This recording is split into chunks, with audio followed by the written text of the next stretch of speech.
Start करते हैं। आगे जो हम लोगों ने पढ़ना है about the gene expression in the genome की रेप्लिकेशन के बारे में। तो सबसे पहले क्या हो रहा होता है, जब जीनोम की जीन एक्सप्रेशन होता है तो उसमें क्या होता है कि डीएनए की रेप्लिकेशन की जाती है। डीएनए की रेप्लिकेशन के बाद मैसेंजर आरएनए बनाया जाता है, जो हम लोग अपने ह्यूमन के अंदर देखते हैं। और मैसेंजर आरएनए से प्रोटीन बनाई जाती हैं और सारा फिनोमेना चलता है। ठीक है, ये जीन एक्सप्रेशन का प्रोसेस होता है। तो वायरल की जीन एक्सप्रेशन में सबसे पहला फिनोमेना क्या होता है, मैसेंजर आरएनए सिंथेसाइज करवाना। ठीक है, और उसके बाद आगे सारा का सारा काम चलता है, क्योंकि इनके मैसेंजर आरएनए बनाया जाएगा फर्स्ट वाला, उसके बाद ही पॉलीमरेजेस वगैरह बन के इसका आगे जीनोम की रेप्लिकेशन की जाएगी ना। यहाँ पे देखें आप। ठीक है, अर्ली में वायरल मैसेंजर आरएनए बना के वायरल प्रोटीन बनाएगी, उसके बाद जीनोम की रेप्लिकेशन करवाई जाएगी। तो फर्स्ट जीन एक्सप्रेशन का स्टेप क्या होगा इनके अंदर, मैसेंजर आरएनए की सिंथेसिस करवाना। अब बच्चों हम लोग पढ़ते हैं इनके जीनोम एक्सप्रेशन के बारे में और जीनोम रेप्लिकेशन के बारे में। तो जो डीएनए वायरसेस है ना, वायरसेस के जो वो वायरसेस जो कि डीएनए वायरसेस हैं, वो क्या करते हैं, वो न्यूक्लिक एसिड के अंदर रेप्लिकेट करते हैं, सिवाय किसके, सिवाय पॉक्स वायरस के, जो कि साइटोप्लाज्म के अंदर रेप्लिकेट करता है। और आपको पता है ह्यूमन के अंदर कौन से वाला, फॉर एग्जांपल ये इन्फेक्ट कर रहा है ह्यूमन सेल को, तो ह्यूमन के अंदर कौन से वाला पॉलीमरेज मौजूद होता है, डीएनए डिपेंडेंट आरएनए पॉलीमरेज। ठीक है, न्यूक्लिक एसिड के अंदर। तो वो वाले वायरसेस जो कि न्यूक्लिक एसिड के अंदर रेप्लिकेट कर रहे हैं, वो तो सिंपली क्या करेंगे, वो यूज कर लेंगे ह्यूमन सेल की वाला डीएनए डिपेंडेंट आरएनए पॉलीमरेज। लेकिन वो जो साइटोप्लाज्म के अंदर रेप्लिकेट कर रहा है, वहां पे तो ये वाला पॉलीमरेज मौजूद नहीं है, तो ये अपना पॉलीमरेज साथ लेके जाएगा। ये अपना पॉलीमरेज पहले बनवाएगा और फिर ये काम करेगा। ठीक है, इसके पास इसका अपना पॉलीमरेज होना चाहिए, जो कि इनके वायरस पार्टिकल के अंदर मौजूद होता है। अब जितने भी डीएनए वायरसेस है ना, उनको डबल स्ट्रैंडेड डीएनए होते हैं, सिवाय पार्वो वायरस का जो कि सिंगल स्ट्रैंडेड होता है। आगे बच्चों हम लोग आरएनए वायरसेस के बारे में बात करते हैं कि आरएनए वायरसेस क्या हैं। वो सारे के सारे साइटोप्लाज्म के अंदर रेप्लिकेट कर रहे होते हैं, सिवाय रेट्रोवायरस के और सिवाय इन्फ्लुएंजा वायरस के। ठीक है, ये न्यूक्लिक एसिड के अंदर, सॉरी, न्यूक्लियस के अंदर रेप्लिकेट कर रहे होते हैं। न्यूक्लिक एसिड बोल रही थी तब से, ये न्यूक्लियस के अंदर रेप्लिकेट करते हैं। रिट्रोवायरस क्या कर रहे होते हैं, रिट्रोवायरस अपना डीएनए जो है ना, उसकी कॉपी को होस्ट सेल के जीनोम के अंदर डाल देते हैं, और वो साथ साथ जैसे जैसे होस्ट सेल का डीएनए रेप्लिकेट होता रहता है, साथ साथ इनका डीएनए भी रेप्लिकेट होता रहता है। और इन्फ्लुएंजा वायरसेस क्या कर रहे होते हैं, ये न्यूक्लियस के एसिड के अंदर अपना कंप्लीट जो जीनोम है ना, वो अलग से प्रिपेयर कर रहे होते हैं। इसके अलावा बच्चों जो जितने भी आरएनए वायरसेस हैं ना, वो सारे के सारे सिंगल स्ट्रैंडेड आरएनए वायरस होते हैं, सिवाय वीओ वायरसेस के जो कि डबल स्ट्रैंडेड आरएनए होते हैं। अब कुछ चीजें आपको आरएनए वायरसेस है ना, वो 4 ग्रुप्स में डिवाइड किए जाते हैं। वो कैसे किए जाते हैं, क्यों किए जाते हैं, वो हम लोग देखते हैं। नंबर 1 पे जो चीज आपको पता होनी चाहिए ना, वो चीज होनी चाहिए पॉजिटिव पोलैरिटी और नेगेटिव पोलैरिटी। पॉजिटिव पोलैरिटी और नेगेटिव पोलैरिटी। अब पॉजिटिव पोलैरिटी बच्चों क्या है, आप ये देखें कि अगर पॉजिटिव पोलैरिटी क्या है, कि जो आरएनए है ना, उसका सीक्वेंस मैसेंजर आरएनए जो बनना है उसके सीक्वेंस के बिल्कुल सेम है। फॉर एग्जाम्पल वो अगर एयूजीसी है ना, तो अगर मैसेंजर आरएनए एयूजीसी है ना, तो जो मैसेंजर आरएनए जो आरएनए जीनोम का है ना, वो मैसेंजर आरएनए का जैसा है बिल्कुल, एयूजीसी। ठीक है, अगर मैसेंजर आरएनए क्या है, एयूजीसी सीक्वेंस का है, और जो जीनोम है हमारे पास आरएनए जीनोम, वो भी क्या है, एयू जी और सी। ठीक है, वो भी क्या है, एयूजीसी, यानी कि बिल्कुल। मैम मैम इसमें मैसेंजर आरएनए की बात हो रही है, वो कह रहे हैं कि messenger RNA with the same sequence of the messenger RNA. तो इसमें मैसेंजर आरएनए पहले वाला किसका है और बाद वाला किसका है? एक मिनट आप मेरी बात गौर से सुने। मैसेंजर आरएनए बच्चों बनना होता है किससे, जीनोम के से। ठीक है?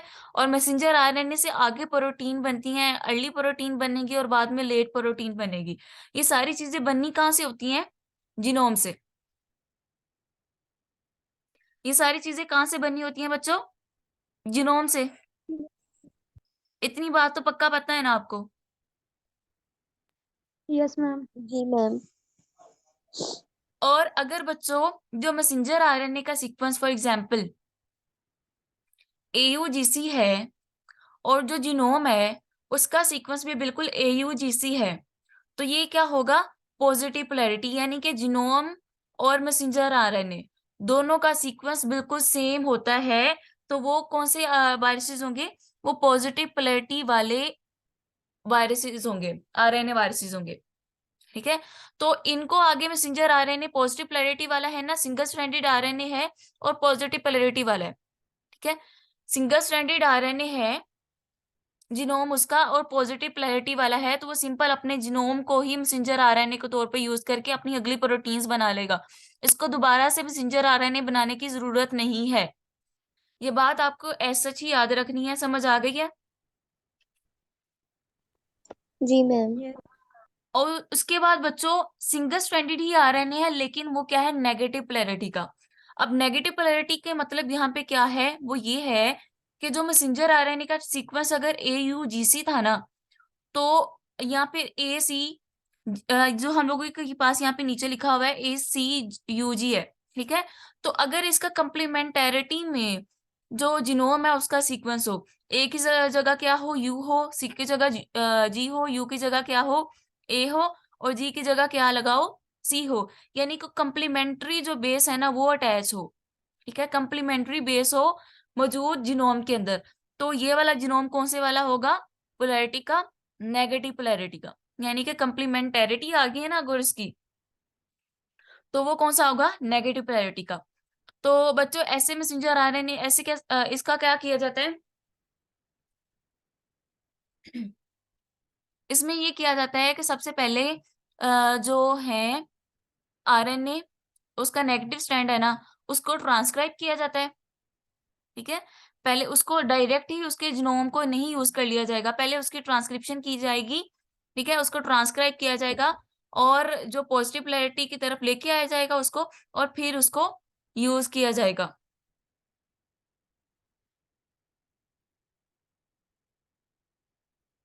बात समझ आई है? Yes ma'am. सबको आ गई है बच्चों? Yes ma'am. बच्चों बस हमारा आजकल का लेक्चर ही ज़रा टफ है, इस वजह से मुझे थोड़ा-सा ज़्यादा टाइम भी लग रहा है और इंशाल्लाह उसके बाद हम लोग सिर्फ़ एक क्लास में ही वाइंड अप कर दिया करेंगे। तो इस वजह से मैं आपसे बार-बार पूछती हूँ कि आपको साथ-साथ समझ आ रही है कि नहीं? अब जो जो होस्ट सेल है ना उसके अंदर आरएनए डिपेंडेंट इसके लिए कौन से वाला पॉलीमरेज़ चाहिए होगा इस ट्रांसक्रिप्शन के लिए? RNA dependent RNA polymerase. ठीक है? इसको ट्रांसक्राइब करने के लिए इस आरएनए जीनोम को कौन से वाला पॉलीमरेज़ चाहिए होगा? वो हमें चाहिए होगा आरएनए डिपेंडेंट आरएनए पॉलीमरेज़। तो वो सेल के पास मौजूद नहीं होता है, इसका मतलब ये है कि इन वाले वायरसेस को जो सिंगल स्ट्रैंडेड आरएनए हैं आरएनए वायरसेस हैं और नेगेटिव पोलैरिटी के हैं, वो क्या करेंगे? वो अपना ज़ाती आरएनए डिपेंडेंट आरएनए पॉलीमरेज़ यानी कि ये एंजाइम अपने पास रखेंगे। अब इसमें भी नेगेटिव पोलैरिटी वाले में 2 तरह के वायरसेस आ रही हैं। एक वो जिनके पास एक सिंगल पीस होता है उनके आरएनए का। उनका आरएनए का जीनोम सिंगल पीस में होता है। नंबर 2 पे वो होते हैं जो कि सेगमेंटेड होते हैं, ठीक है? जो कि सेगमेंटेड होते हैं, मल्टीपल पीसेस के होते हैं। अब बच्चों जो सेगमेंटेड है ना, उनमें से कुछ ऐसे होते हैं कि वो मिक्सचर होते हैं, पॉजिटिव पोलैरिटी भी होती है उनके अंदर और एज़ वेल एज़ उनके अंदर क्या है, नेगेटिव पोलैरिटी भी होती है।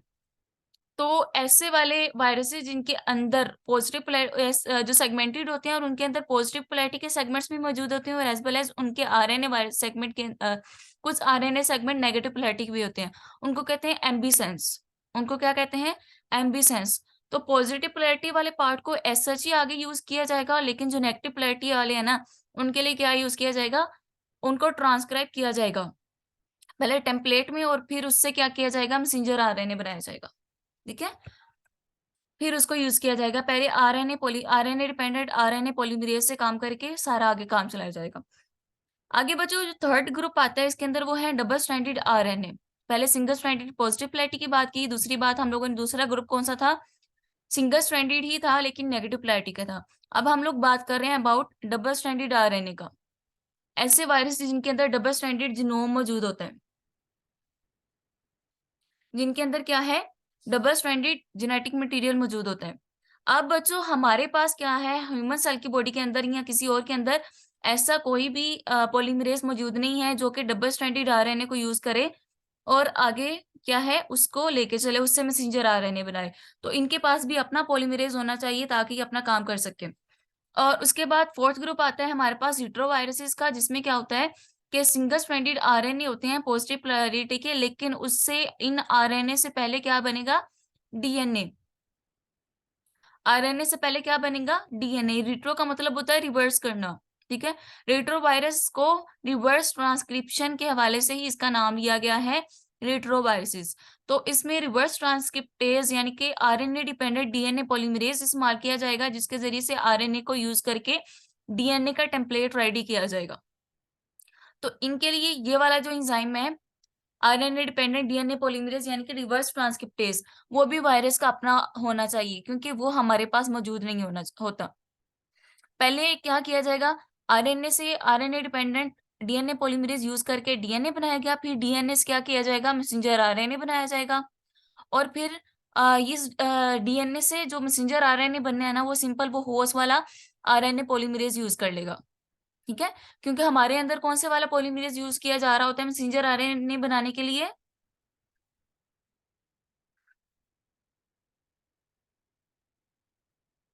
अरसलान बच्चे, हमारे अंदर मैसेंजर आरएनए बनाने के लिए कौन से वाला, या बैक्टीरिया के अंदर कौन से वाला यूज किया जा रहा होता है।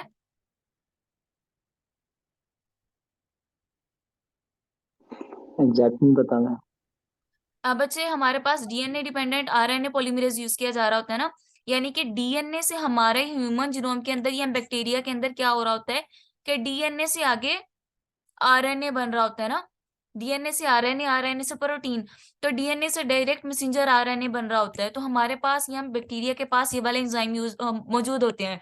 तो इसके लिए वायरस को अपना कोई भी लेके आने की जरूरत नहीं होती है, कोई भी पॉलीमरेज इसके ये बना बनाया होस्ट का यूज करेगा।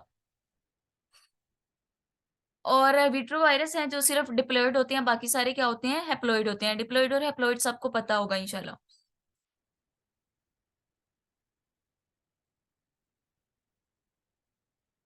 अच्छा बच्चों, हम लोगों ने पीछे बात कही थी इन्फेक्शियस न्यूक्लिक एसिड की, तो हम लोगों ने ये भी बात कही थी कि सिर्फ कुछ वायरसेस होते हैं जो कि जिनका न्यूक्लिक एसिड क्या होता है, प्योरिफाइड न्यूक्लिक एसिड इन्फेक्शियस होता है, तमाम के तमाम नहीं होते। तो अब वो क्यों नहीं होते उसका जवाब हम लोग यहाँ पे देंगे कि वो वायरसेस जो कि सिंपली यूज कर लेंगे होस्ट के पॉलीमरेजेस, होस्ट की प्रोटीन्स, एंजाइम्स, तो वो तो सिंपली उसी को यूज करके आगे क्या करेंगे, बना देंगे अपना पूरा का पूरा वायरस। उनको अपने विरियन के अंदर अपनी प्रोटीन्स लेके आने की जरूरत नहीं थी, ठीक है। मेरी बात समझ आई है मैम काइंडली रिपीट कर दें। बच्चे? मैंने कहा है वो वायरसेस जिनको क्या है कि जो सिंपली यूज कर रहे हैं होस्ट के पॉलीमरेजेस वगैरह, इधर वो डीएनए पॉलीमरेज यूज कर रहे हैं, आरएनए पॉलीमरेज, कोई भी पॉलीमरेज यूज कर रहे हैं, वो होस्ट के यूज कर रहे हैं। वो विरियन वाले जो अपने थे, for example RNA dependent RNA polymerase, वो होस्ट के पास मौजूद नहीं होता। इस तरह का अगर इनको पॉलीमरेज की जरूरत नहीं है तो ऐसे वायरसेस क्या करेंगे, इनका जो न्यूक्लिक एसिड है ना, सिंपल होस्ट के पॉलीमरेजेस को यूज करके आगे पूरा का पूरा विरियन का पार्टिकल बना देगा। तो ऐसे न्यूक्लिक एसिड क्या होंगे, इन्फेक्शियस न्यूक्लिक एसिड होंगे। लेकिन वो न्यूक्लिक एसिड, वो वायरसेस जिनको अपने पॉलीमरेजेस की जरूरत पड़ती है, जैसे हम लोगों ने पीछे पढ़ा RNA dependent DNA polymerase, RNA dependent RNA polymerase, ठीक है। तो वो विरियन को अपने साथ लेके आने की जरूरत होती है, वो होस्ट के अंदर मौजूद नहीं होते। तो ऐसे वाले वायरस जिनको अपने पॉलीमरेजेस की जरूरत होती है, वो तो आगे नहीं रेप्लिकेट कर पाएंगे ना, वो आगे पूरा वायरस नहीं बना पाएंगे। तो सिर्फ वो वाले वायरसेस जो कि होस्ट के ऊपर डिपेंडेंट होते हैं अपनी रेप्लिकेशन के लिए, होस्ट के पॉलीमरेजेस यूज कर रहे होते हैं, वो क्या होंगे, वो इन्फेक्शियस होंगे। तो यहाँ से हमें पता चल गया कि इन्फेक्शियस न्यूक्लिक एसिड सिर्फ वो वाला इन्फेक्शियस न्यूक्लिक एसिड होगा जो कि अपने विरियोन के पॉलीमरेजेस के ऊपर डिपेंड नहीं करता। ठीक है, जिसको क्या है, विरियोन के पॉलीमरेजेस की जरूरत नहीं होती। आप समझ आइए। जी मैम आ गई है। Yes ma'am. अरसलान थक गए हो ना? No ma'am.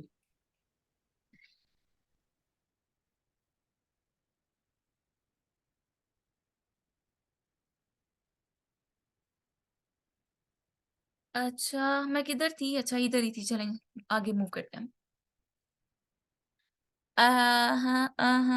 अच्छा, आगे हम लोगों ने बात करनी है अबाउट रेट्रोवायरसेस के बारे में, जो कि क्या कर रहे होते हैं, रिवर्स ट्रांसक्रिप्शन कर रहे होते हैं, reverse transcriptase RNA dependent DNA polymerase को यूज कर रहे होते हैं, रेप्लिकेशन साइकिल इस तरीके से कंप्लीट कर रहे होते हैं।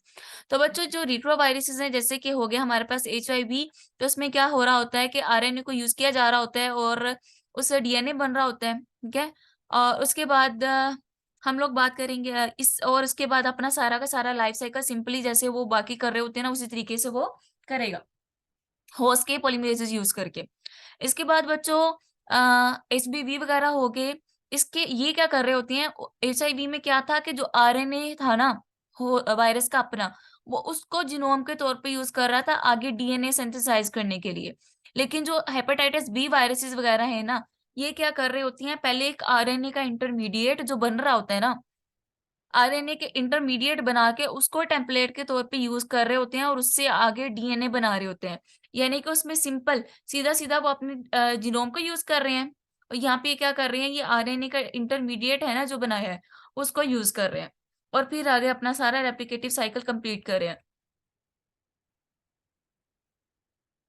अब बच्चों, जो हेपेटाइटिस बी वायरस है ना, उसके अंदर जो डीएनए पॉलीमरेज वगैरह है ना, उनके अंदर डीएनए डिपेंडेंट एक्टिविटी भी है और आरएनए डिपेंडेंट एक्टिविटी भी है।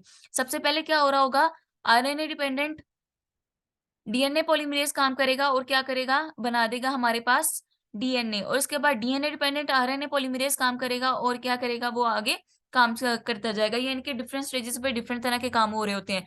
और जो डीएनए डिपेंडेंट डीएनए पॉलीमरेज इसके अंदर यूज हो रहा होता है ना, उसके जरिए से क्या होता है कि जो मिसिंग पार्ट रह गया है ना हमारे पास, इसके जीनोम का बनने वाला रह गया था, वो डीएनए डिपेंडेंट डीएनए पॉलीमरेज को यूज करके वो वाला मिसिंग पार्ट बना लिया जाएगा।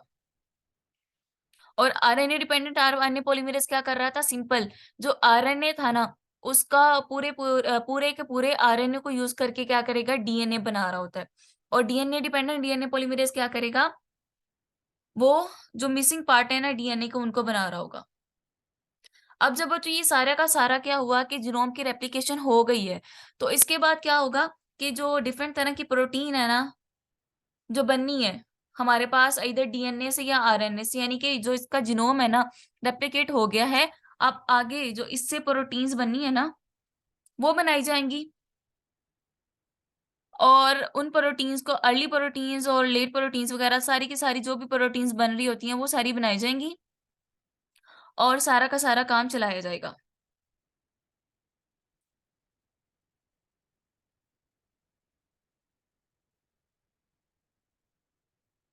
अच्छा, और ये आपने पूरा का पूरा पैराग्राफ पढ़ लेना, ये सारी वही बातें हैं जो हम लोग आगे पीछे सारी रिपीट करते रहे। आगे हम लोग पढ़ते हैं, अब बस थोड़ा सा ही रह गया पढ़ने वाला, बहुत ज्यादा खत्म नहीं करना पूरा। अब बच्चों, एक छोटी सी बात ये है यहाँ पे, वो ये कि कुछ ऐसा होता है कि जो प्रीकर्सर मैसेंजर आरएनए होता है ना, वो एक पूरा का पूरा मैसेंजर आरएनए को कॉपी कर लिया जाता है। उसके बाद उस मैसेंजर आरएनए से जो कॉपी करके एक प्रोटीन का पूरा एक पॉलीपेप्टाइड बनता है ना, लंबी सी एक का जो एक ही पॉलीपेप्टाइड बना है, उसको फिर काट के ना प्रोटीएजेस की मदद से जो डिफरेंट प्रोटीन है ना, वो अलग अलग कर ली जाती है। ठीक है, वो अलग अलग कर ली जाती हैं। फॉर एग्जाम्पल एचआईवी में क्या है, गैगो और पॉल जीन है ना, दो जीन है, उनको दोनों को एक में ही क्या करेंगे, एक ही मैसेंजर आरएनए से आगे एक ही पॉलीपेप्टाइड बना दी जाएगी। उसके बाद इस वाले दोनों को जो प्रोटीन के प्रोडक्ट एक में ही बनी है, उन दोनों को काट के अलग अलग प्रोटीन बना ली जाएंगी। और अगर इस स्टेप पे प्रोटीएज इनहिबिटर ऐड कर दिए जाएं, जो कि क्या करें, इसको काटे ही ना तो क्या हमारे पास प्रोटीन बनेंगी? नो। नहीं बनेगी। जब प्रोटीन नहीं बनी तो ऑब्वियसली वो अपना काम ही नहीं कर पाएंगी और इन द एंड क्या होगा कि वायरस का पूरा वायरस पार्टिकल नहीं बनेगा और हमारे पास हम बचत हो जाएगी। ये क्या है, एक वायरस का मैसेंजर आरएनए वायरस जीनोम से मैसेंजर आरएनए बना, ट्रांसलेशन हुई, एक पूरी की पूरी एक प्रोटीन बना दी जिसमें P1 P2 P3 दोनों ऐड थी, तीनों ऐड थी। उसके बाद क्या किया गया, प्रोटीएज की मदद से इसको कट किया गया और ये डिफरेंट प्रोटीन जो इसकी कैप्सिड के लिए और बाकी एंजाइम्स बनाने के लिए इस्तेमाल करनी थी वो अलग अलग बन गई। और रिट्रोवायरस में पहले आरएनए से डीएनए, डीएनए से आगे सारा आगे मैसेंजर आरएनए, मैसेंजर आरएनए से आगे से बाकी सारी प्रोटीन बन जाएंगी। आगे बच्चों एक कंप्लीमेंटेरिटी का प्रिंसिपल आप लोगों ने देखना है यहाँ पे, वो ये है कि जो बेसिस है ना वो कंप्लीमेंट्री बनाई जा रही होती है। यानी कि अगर एक जीनोम था ना जो जो भी था, इधर वो पॉजिटिव पोलैरिटी का था तो उसका कंप्लीमेंट्री सीक्वेंस बना के उसको दूसरी वाली पोलैरिटी में ही चेंज किया जा रहा है। फॉर एग्जांपल अगर पोलियो वायरस है ना वो नेगेटिव स्ट्रैंड इंटरमीडिएट बना रहा है तो उसका जीनोम क्या होगा, उसका template positive polarity positive strand genome होगा। अगर इन्फ्लुएंजा वायरस की उसने बात कही है तो इसमें सारी आगे उसने एग्जाम्पल ढेरों ढेर दी हुई है, लेकिन बात सिंपली यही है कि वो एक स्ट्रैंड था ना तो दूसरा स्ट्रैंड जो बन रहा है ना वो उसका कम्प्लीमेंट्री बन रहा होता है। ये तो ऑब्वियसली यूनिवर्सल रूल है कि हमारे पास जो नई बेसिस ऐड की जा रही होती हैं पॉलीमरेज की मदद से वो क्या होती हैं, वो कम्प्लीमेंट्री होती हैं। ये बात सबको पता है ना? Yes ma'am. ठीक है, तो वो कम्प्लीमेंट्री का रूल आपने ये याद रखना है। और उसके बाद जब बच्चों क्या हुआ कि पूरी रेप्लिकेशन हो गई है, जीनोम पूरा उसका हो गया है, प्रोटीन्स वगैरह बन गई हैं, इसके बाद क्या किया जाएगा, इसको असेंबल किया जाएगा। असेंबल करने के बाद इसको सेल से रिलीज कर दिया जाएगा। ठीक है, इसको सेल से इसकी सारी पैकिंग की जाएगी, उसके बाद इसको क्या किया जाएगा, सेल से रिलीज कर दिया जाएगा। इधर वो बडिंग के थ्रू किया जा सकता है या फिर वो सेल को बर्स्ट करके फिर किया जा सकता है।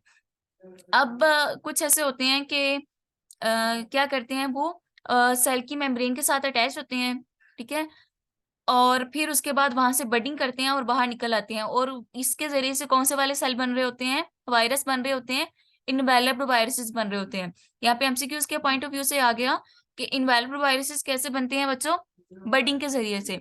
अगर वो न्यूक्लिक एसिड की भी मेम्ब्रेन के जरिए से बडिंग करके बन सकते हैं और एज वेल एज वो किससे बन सकते हैं, cell membrane, outer cell membrane से भी बन सकते हैं। और जो इन्वेलप्ड वायरसेस होते हैं ना वो क्या करते हैं, वो मैट्रिक्स प्रोटीन यूज करते हैं और मैट्रिक्स प्रोटीन को यूज करके वो अपना जो इन्वेलप है उसको न्यूक्लिक एसिड के साथ अटैच करवा रहे होते हैं। ठीक हो गया, ये हो गया मैट्रिक्स का काम। और दूसरे सेल दूसरे वाले जो होते हैं ना वो क्या करते हैं, सिंपल सेल को बर्स्ट आउट करते हैं और उसमें से बाहर आ जाते हैं। और कुछ में सीएमवी वगैरह होता है ना उसमें अब बस एक बात रह गई है कि साइटोमेगालोवायरस वगैरह है ना उसके अंदर क्या हो रहा है, पहले पूरा का पूरा एक कैप्सिड बनाया जा रहा होता है और उस कैप्सिड के अंदर बाद में जीनोम को एंटर कर दिया जाता है। ठीक है, उसके बाद जीनोम को उसके अंदर भेज दिया जाता है होलो कैप्सिड के अंदर। सीएमवी ऐसे कर रहा होता है और बाकियों में क्या हो रहा होता है, सिंपल असेंबली हो रही होती है, न्यूक्लिक एसिड के इर्द गिर्द क्या है, कैप्सिड बनाया जा रहा होता है। सही हो गया बच्चों?